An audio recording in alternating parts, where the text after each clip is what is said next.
औज़ुबिल्लाहिमिनश्शैतानिर्रजीम बिस्मिल्लाहिर्रहमानिर्रहीम। जमल के मौका पर जब मरवान बिन हाकम पकड़ा गया।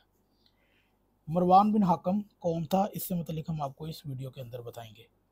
जमल के मौका पर खुतबा नंबर 71 सफ़ा नंबर 218 जो मेरे पास किताब का एडिशन है।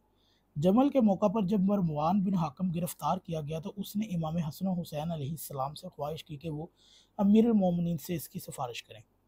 चुनाचा इन दोनों ने हज़रत अमीरुल मोमिनीन से इस सिलसिले में बातचीत की और हज़रत ने उनसे रहा कर दिया। फिर दोनों शहजादों ने कहा, यह अमीरुल मोमिनीन ये आपकी बेअत करना चाहता है। तो हज़रत ने इसके मतलब फरमाया, क्या इसने उस्मान के कत्ल होने के बाद मेरी बेअत नहीं की थी? अब मुझे इसकी बेअत की ज़रूरत नहीं। ये यहूदी किस्म का हाथ है, यानी कि मरवान का हाथ यहूदी का हाथ है। अगर हाथ से बैत करेगा तो जलील तरीके से तोड़ भी देगा। तुम्हें मालूम होना चाहिए कि ये भी इतनी देर के कुत्ता अपनी नाक चाटने से फारग हो हुकूमत करेगा और इसके 4 बेटे भी हुक्मरान होंगे और उम्मत इसके और इसके बेटों के हाथों से सख्तियों के दिन देखेगी। ये है उस्मान के दामाद से मुतल्लिक नहजुल बलागा में हज़रत अली का खुतबा और एक पेशन गोई भी कि जो उन्होंने यहाँ पर की थी। मरवान बिन हाकम उस्मान का भतीजा और दामाद भी था। जो उस्मान की बेटी मरियम थी ये उसका शोहर था और इकराम जिस्म में लंबा कद होने की वजह से ये खैत बातल और बातल दौड़ा के लक़ब से याद किया जाता था। और बाज़ रवायात अहले सुन्नत में और शिया कुतुब में भी इसको गिरगिट का लक़ब भी मिला हुआ है, क्योंकि ये नबी करीम सल्लल्लाहु अलैहि वसल्लम की नकलें उतारता था जिससे इसको बद्दुआ मिली और ये फिर एक गर्दन अपनी अंदर की तरफ झुका कर गिरगिट की तरह लगता था। चुनांचे अब्दुल मलिक बिन मरवान ने जब उमर बिन सईद अशदक को कत्ल किया तो उसके भाई याहिया बिन सईद ने कहा, ए खैते बातल की औलाद, तुमने उमरों से गद्दारी की और तुम्हारे ऐसे लोग गद्दारी ही की बुनियादों पर अपने इक़्तिदार की इमारतें खड़ी किया करते हैं।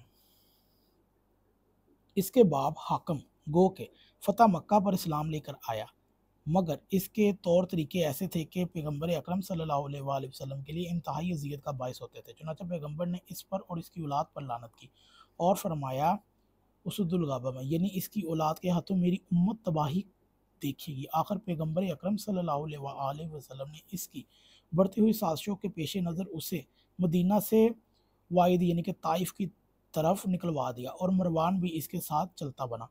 और फिर पैगम्बर अकरम ने ज़िंदगी भर इन दोनों को मदीना ना आने दिया। अबू बकर और उमर ने भी ऐसा ही किया, लेकिन उस्मान ने अपने अहदे में इन दोनों को वापस बुलाया और मरवान को तो इस अरूज पर पहुंचाया कि गोया खिलाफत की बागदौड़ ही इसके हाथ में दे दी हो। और फिर इसी हालात में इसी तरह साजगार हुए कि मुआविया बिन यजीद के मरने के बाद खलीफतुल मुस्लिमीन बन गया। लेकिन अभी 9 महीने 18 ही दिन गुजरे थे कि 3 रमज़ान 65 हिजरी को 63 बरस की उम्र में कज़ाए इस तरह आ घेरा कि उसकी बीवी इसके मुंह पर तकिया रखकर बैठ गई और उस वक़्त तक अलग ना हुई जब तक उसने दम ना तोड़ दिया। मौला अली ने खुतबे के अंदर क्या फरमाया था? फरमाया था कि तुम्हें मालूम होना चाहिए कि ये भी इतनी देर के कुत्ता अपनी नाक चाटने से फारग हो, यानी कि इसकी हुकूमत बिल्कुल इतनी ही हुई। कैसे कि ये तकरीबन 63 बरस की उम्र में यानी कि ये मरा और इसकी खिलाफत 9 महीने 18 दिन ही रही और इसकी बीवी ने इसको कत्ल किया इसके मुंह पर तकिया रखकर। इसके जिन 4 बेटों की तरफ अमीरुल मोमिनीन अलैहिस्सलाम ने इशारा किया वो अब्दुल मलिक बिन मरवान के 4 बेटे निकले। वलीद, सुलेमान, यजीद और हशाम हैं, जो कि अब्दुल मलिक के बाद यक्के बाद दीगरे तख्त खिलाफत पर बैठे और अपनी खूंचाओं और आस्थानों से सिफात तारीख रंगीन कर गए और बादशाह रई ने खुद इसके सलबी बेटे मुराद ले लिए। इनके नाम ये हैं अब्दुल मलिक, अब्दुल अजीज़, बुशर बिन मोहम्मद और इनमें से अब्दुल मलिक तो खलीफा हो गया और अब्दुल अजीज़ मिस्र का, बुशर इराक का और मोहम्मद जज़ीरा का वाली करार पाया। तो ये था मरवान बिन हाकम। बाज़ अहले सुन्नत लोग इस मरवान बिन हाकम को भी सहाबी मानते हैं और यही वो मरवान बिन हाकम है जो बुखारी और मुस्लिम का सिक्का और सदूक रावी है।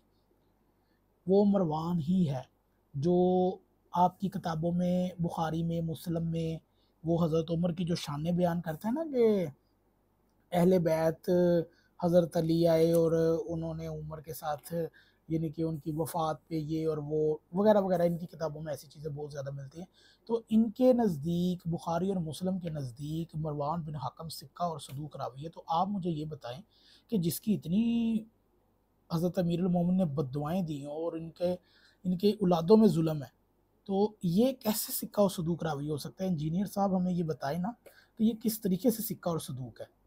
जो अल्लाह के नबी को तंग और अजियतें देता रहा, वो अल्लाह के नबी पर झूठ नहीं बांध सकता। ये आपकी कैसी मंतक और कहानी है? तो अगर आपको ये वीडियो अच्छी लगे तो इसे ज़रूर शेयर कीजिएगा।